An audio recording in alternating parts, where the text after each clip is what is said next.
जी अस्सलाम वालेकुम दोस्तों, आज पंजाब यूनिवर्सिटी आल एम्प्लॉय एसोसिएशन का इलेक्शन हो रहा है। तो इलेक्शन में जो चार मेन ग्रुप हैं जो कि इसमें पार्टिसिपेट कर रहे हैं, तो इसमें इत्तेहाद ग्रुप मुलाजमीन इत्तेहाद ग्रुप की जानब से शाहिद भट्ट साहब जो हैं वो हमारे साथ खड़े हुए हैं। तो हम इनसे पूछेंगे कि सर इनका क्या प्लान है कि अगर ये इलेक्शन जीतते हैं तो इनके मुलाजमीन के लिए क्या प्लान है। तो सर आप बताइएगा इसमें आप क्या करना चाह रहे हैं कि अगर जीतते हैं इलेक्शन इंशाल्लाह तो उसमें क्या प्लान होगा आपका।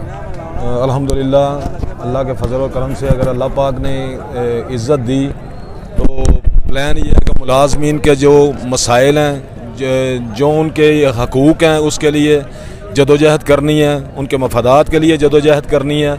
और इंशाअल्लाह ये पोलिंग का अमल बड़ा पुरअमन जारी है। तो ये एक तवील अरसे के बाद मुलाजमीन को उनको हक़ राय दही इस्तेमाल करने का मौका मिल रहा है। तो उम्मीद है इंशाअल्लाह मुलाजमीन ने अगर मुझ पर एतमाद किया तो मैं इंशाअल्लाह उनके एतमाद पर पूरा उतरूँगा इंशाअल्लाह।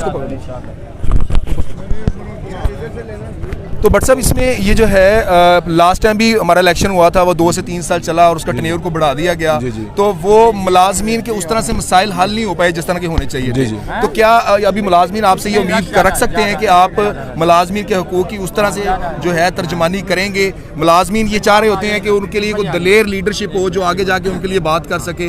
यहाँ पे हमारा जो छोटा तबका है जिसमें सिक्योरिटी गार्ड है, जिसमें माली हैं, दूसरे हजरात हैं, तो उनकी बात कहीं सुनी नहीं जाती किसी प्लेटफॉर्म पे। तो इसमें जो है आपका क्या प्लान है इसमें? अल्हम्दुलिल्लाह मैं पहले भी नुमाइंदा रह चुका हूँ। मुलाजमीन ने जब हम पर पहले एतमाद किया था, मैं पहले एसोसिएशन का वाइस प्रेसिडेंट चौधरी नज़ीर साहब के साथ रह चुका हूँ। उस वक्त भी अल्हम्दुलिल्लाह आज सर फ़ख्र से बुलंद करके हम कह सकते हैं कि हमने मुलाजमीन की खिदमत की थी। टाउन 1 और टाउन 2 जो प्लाट लेके दिए थे, हाउस रेक्विजिशन लेकर दी थी, लीव इनकैशमेंट वाला मामला हल करवाया था। और इंशाल्लाह इसी अज़म के साथ दोबारा मुलाजमीन की खिदमत के लिए इस मैदान में उतरे हैं अपनी टीम के साथ।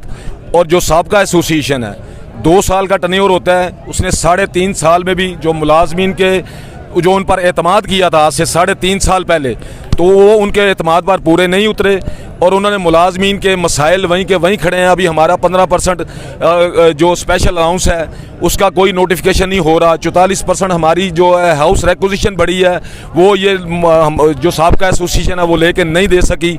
इस तरह टेक्निकल स्ट्रक्चर है हमारे मुलाजमीन का, वो अभी तक 40 साल से डिले हो रहा है। इंतज़ामिया उससे लातो लाल से काम ले रही है। डायरेक्ट भर्तियों का सिलसिला है वो हमने ख़त्म करवाना है इंशाअल्लाह। ये टीम सीनियरिटी पे ये तमाम मुलाजमीन के जो हैं उनकी प्रमोशन करवानी है। जो हमारे मुलाजमीन है रिटायर हो जाते हैं, मुलाजमीन के बच्चों को तरजीही बुनियादों पर भर्ती करवाना है। हमारी डेली वेजेस जो हमारे इन सर्विस जो हमारे मुलाजमीन ओवर एज हो के 64 वो हमारे मुलाजमीन हैं, उनके साथ ज़्यादती हो रही है। मुलाजमीन इंतज़ामिया उनको रेगुलर नहीं कर रही, इंशाल्लाह उनको रेगुलर करवाना है। सिंडिकेट में हमारी नुमाइंदगी नहीं है, सेनेट में हमारी नुमाइंदगी नहीं है। हम सबसे बड़े स्टेक होल्डर हैं यूनिवर्सिटी के, तो वो हमने नुमाइंदगी लेके देनी है ताकि मुलाजमीन के जो इशू हैं उनमें भी एड्रेस किया जा सके। उनका नुमाइंदा वहाँ पे मौजूद हो जो उनकी बात वहाँ पे पहुँचाए और बाब इख्तियार तक। तो ये हमारा प्लान है इंशाअल्लाह ताला। और मुलाजमीन के लिए सबसे बड़ी बात जो सबसे बड़ी बात मैं समझता हूँ कि यहाँ पे सीरत कॉन्फ्रेंस का इंशाअल्लाह सालाना इनकाद किया जाएगा।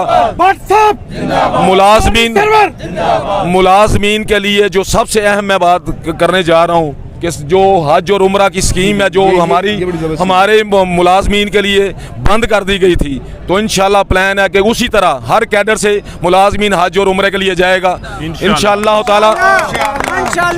इस अज़म के साथ आए हैं कि इंशाल्लाह ताला मुलाजमीन के महरूमियाँ दूर करनी है, मुलाजमीन के देने हैं, मुलाजमीन के मफादात के लिए और इंशाअल्लाह अगर मुलाजमीन ने एतमाद किया तो अल्लाह के फजल और करम से उनसे वादा कर रहा हूँ कि उनको उनका हक ले।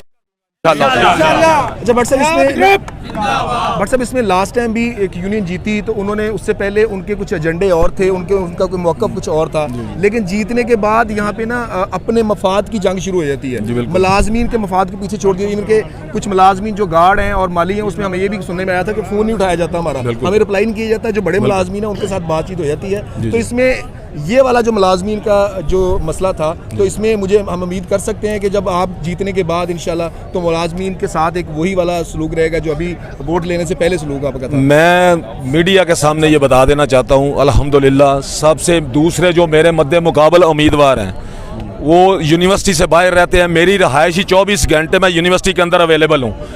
मैं मुलाजमीन जो प्यार उनका देख रहा हूँ, इंशाअल्लाह ताला अल्लाह ताला ने इज़्ज़त दी।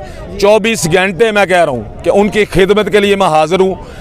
जो सबका एसोसिएशन ने, मैं समझता हूँ कि भारी मैंडेट आज से 3.5 साल पहले मुलाजमीन ने उन पर एतमाद किया था, और मुलाजमीन के एतमाद को उस वक़्त रौंद के रख दिया गया जब मुलाजमीन के लिए पहले हमारे पास एसोसिएशन के लिए 2-2 ऑफिस होते थे जहाँ पे मुलाजमीन अपने मसाइल लेकर आते थे, अपने मसाइल के हल के लिए। तो ये 3.5 साल में एसोसिएशन के लिए दफ्तर भी हासिल नहीं किया गया। तो इंशाअल्लाह ताला ये भी लेंगे, और मैं वादा कर रहा हूँ कि जिस तरह हम आपके पास मुलाजमीन के पास वोट मांगने आए थे, इंशाअल्लाह राब्ता भी इसी तरह रखेंगे। ये इंशाअल्लाह ताला ये राब्ता बरकरार रहेगा, और अल्लाह ताला ने इज़्ज़त दी तो मैं तमाम मुलाजमीन को इंशाअल्लाह साथ लेकर चलूँगा। और मुलाजमीन के हकूक़ के लिए मैं अकेला बंदा कुछ नहीं हूँ। ये दोस्त मेरे मुलाजमीन मेरा बाजू बनेंगे तो इंशाअल्लाह ताला इनको मायूस नहीं करूँगा। जी जी।